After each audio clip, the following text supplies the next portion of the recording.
I dok gledamo ove prve kadrove iz filma, hteo sam da podelim sa vama nekoliko misli povodom filma koji ste videli. Zovem se Aleksandar i Dušan, montažer filma, me je kontaktirao preko profesora Boška Milosavljevića, sa kojim sam upravo završio jedan film.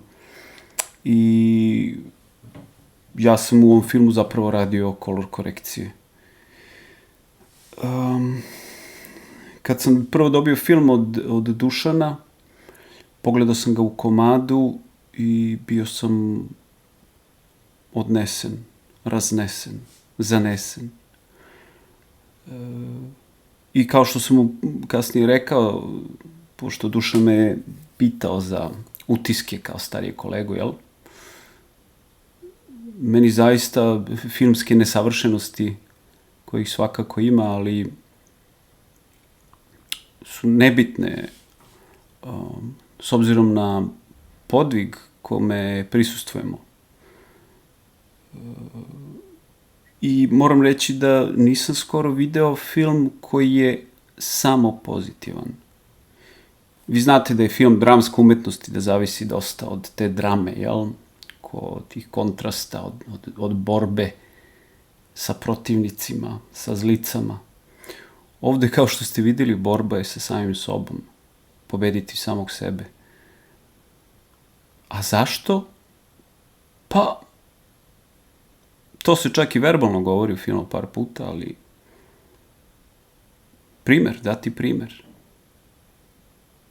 Sad, potpuno izvađeno iz konteksta, pada mi na pamet Ekaterina Velika, taj veliki jugoslovenski srpski bend, koji je dao primer. Na stranu njihovo gorivo, ali su oni, kao što to lepo sročio Cane iz Party Breakersa, oni su dali svoj život kao primer za muziku kao nešto što treba da vas poboljša. Ovde sva sreća, svi su živi i zdravi, žuljeviti malo, neko sa bolovima, neko sa problemom u petama, ali oni takođe daju jedan primer. I sad, ne govorim sve ovo da bih vam analizirao film, to nije ni važno, moj utisak o tome može biti sasvim različit od vašeg.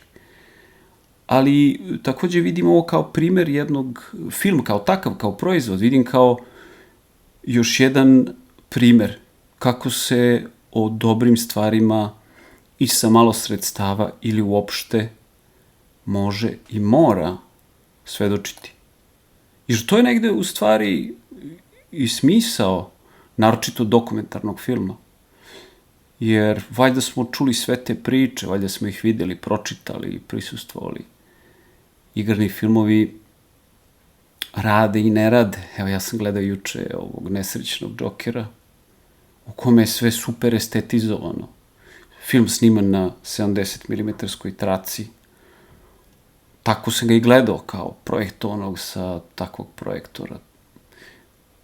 Slično mi se desilo kad sam gledao i The Hateful Eight, sad ne znam kako je to prevedeno kod nas. Isto 70 mm film. Pa, oba dva filma su besmislena, znači sve je tu super zanatski odrađeno, ali vi se na kraju toga svega pitate, a šta sad s tim? Mislim, kako ću ja to da primenim u svom životu? Jer film je iskustvo, film je kao i svaka umetnost, kao literatura, to je proširenje naše egzistencije. I to što mi doživljavamo gledajući film, čitajući knjigu, stajajući ispred neke slike, slušajući muziku, to zapravo nas stavlja u poziciju da možemo da živimo neki život u kome nismo, obično, jel? I sad, ja koji sam juče bio u cipelama tog nesrećnog Džokera, ništa, nikakvu lepotu ne izvlačim iz tog njegovog stradanja. On strada. I tako postoji ti neki filmovi koji dobiju velike nagrade. Eto, taj film je dobio Venecijanskog lava. I nema ni veze tu sa nagradama, je posebna priča, jel, ko je to... Uglavnom su politički prirode, jeli. Tako da, gledajući ovaj film koji je potpuno ravnodušan prema svom budućem festivalskom životu, rekao bih. Moram onda da kažem da ja ne znam ništa o ovom filmu. Ni ko je radio,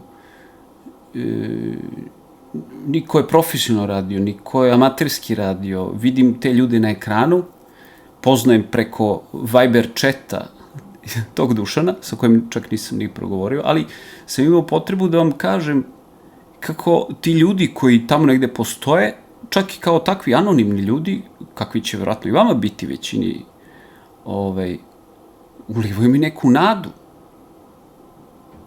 Film koji je pred vama pokazuje njih u jednoj borbi sa samima sobom, u borbi sa vremenom, jel? Dobro, postoje te vremenske ograde koje moraju da, unutar kojih moraju da se kreću, ali eto, uradili su to. Neko je posle zaplakao, neko je odbolovao, ali svima su nam poslali nadu.